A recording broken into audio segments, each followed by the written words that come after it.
ഒന്നും പറയാനില്ല. ഭയങ്കര ഫാന്റാസ്റ്റിക് ബ്യൂട്ടിഫുൾ ഭയങ്കര. അതായത് ഞാൻ ബ്രഹ്മയുഗം കണ്ടപ്പോൾ പറഞ്ഞിട്ടുണ്ടായിരുന്നു ഒരു നാഷണൽ അവാർഡ് മമ്മൂക്കയ്ക്ക് പ്രതീക്ഷിക്കാന്ന്. ഇപ്പൊ അത് മാറ്റി പറയേണ്ടി വരും.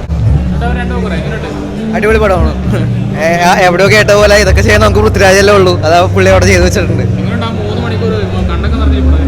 നമുക്കൊരു വേദനയോട് ഒരാൾ ജീവിച്ച കഥയല്ലേ, അതുകൊണ്ട് വേദനയോടുകൂടിയാണ് നമുക്ക് കാണാൻ പറ്റില്ല. അതിനകത്ത് പുള്ളിയുടെ ട്രാൻസ്ഫോർമേഷൻ സീൻ കാണിക്കുന്നുണ്ട്. അത് അടിപൊളി. ഒരു ഇന്ത്യൻ ലെവലല്ല, ഹോളിവുഡ് ലെവലിൽ തന്നെ പടം എടുത്ത് വെച്ചിട്ടുണ്ട്. പറയാം, പുള്ളിയുടെ അഭിനയത്തിന് ഒന്നും പറയാനില്ല. അടിപൊളിയായിട്ട് പുള്ളി ചെയ്തു വെച്ചിട്ടുണ്ട്. പുള്ളിക്കേ പറ്റുള്ളൂ, വേറെ മലയാളത്തിൽ ഇതിനെപ്പറ്റി കാര്യമുണ്ടെന്ന് തോന്നുന്നില്ല.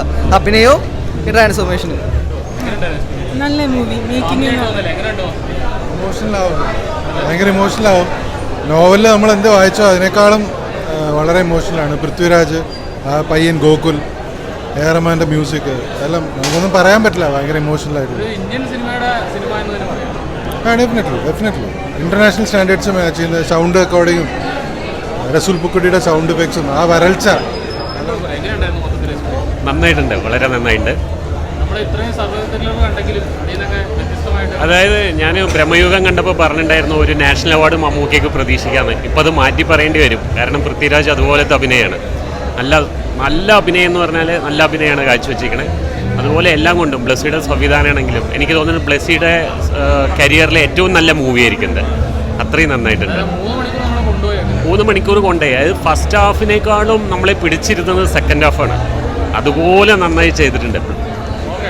ഓക്കെ, ഭയങ്കര കത്തും സിനിമ. നല്ല പൃഥ്വിരാജിന് ഒന്നും പറയാനില്ല. ഭയങ്കര ഫാന്റാസ്റ്റിക് ബ്യൂട്ടിഫുൾ ഭയങ്കര പൃഥ്വിരാജ് പാറുകയാണ്.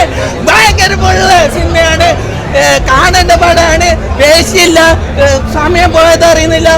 മരുഭൂമിയിലുള്ള അനുഭവങ്ങളെല്ലാം ഗൾഫിൽ പോയിട്ടെങ്കിലും അടിപൊളിയായിരുന്നു, ഇഷ്ടപ്പെട്ടു. 3 മണിക്കൂർ നമ്മൾ കൊണ്ടുപോകാൻ എങ്ങനെയുണ്ട്?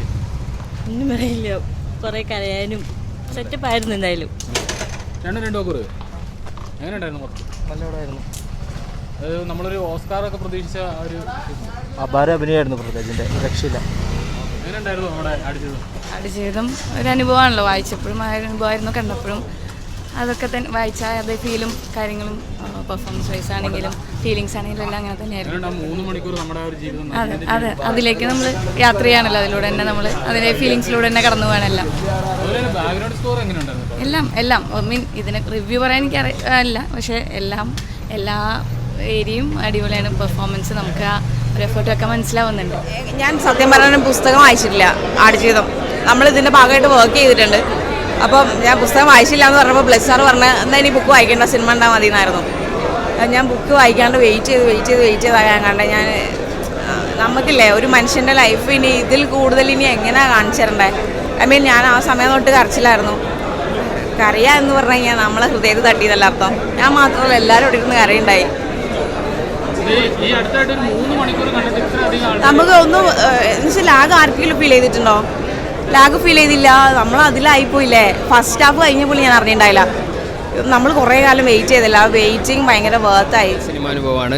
ഒരു ഇമോഷണൽ സിനിമയുടെ ലാസ്റ്റ് എഴുതി കാണിക്കേണ്ടത് നാം അനുഭവിക്കാത്ത ജീവിതങ്ങൾ നമുക്ക് കെട്ടുകഥകളാണെന്ന്. ഇത് നമ്മളൊരു യഥാർത്ഥത്തിൽ ഒരു മനുഷ്യൻ അനുഭവിച്ചതാണെന്ന് നമ്മളത് ഉൾക്കൊണ്ടുകൊണ്ട് കാണുമ്പോഴാണ് ഇതിൻ്റെ ഫീലിങ്സ് മനസ്സിലാക്കുന്നത്. പൃഥ്വിരാജിൻ്റെ രൂപമാറ്റം നമുക്ക് അവിശ്വസനീയമാണ്. ഭയങ്കരമായ ചേഞ്ചാണ്. നമ്മൾ ഇതിനു മുമ്പ് സിനിമയിൽ നേരിട്ട് കാണാതെ നമ്മൾ ഇൻ്റർവ്യൂകളിൽ കണ്ട് പറഞ്ഞറിവല്ലാതെ നേരിട്ട് സ്ക്രീനിൽ കാണുമ്പോൾ പൃഥ്വിരാജ് ഏകദേശം പകുതിയായി എന്ന് തന്നെ പറയാം. ആ റോളിന് വേണ്ടി ഇത്രയധികം കഷ്ടപ്പാട് സഹിച്ച് ആ ഇമോഷൻ പരമാവധി നമ്മളിലേക്ക് എത്തിക്കാൻ ഈ സിനിമയ്ക്ക് സാധിച്ചിട്ടുണ്ട്.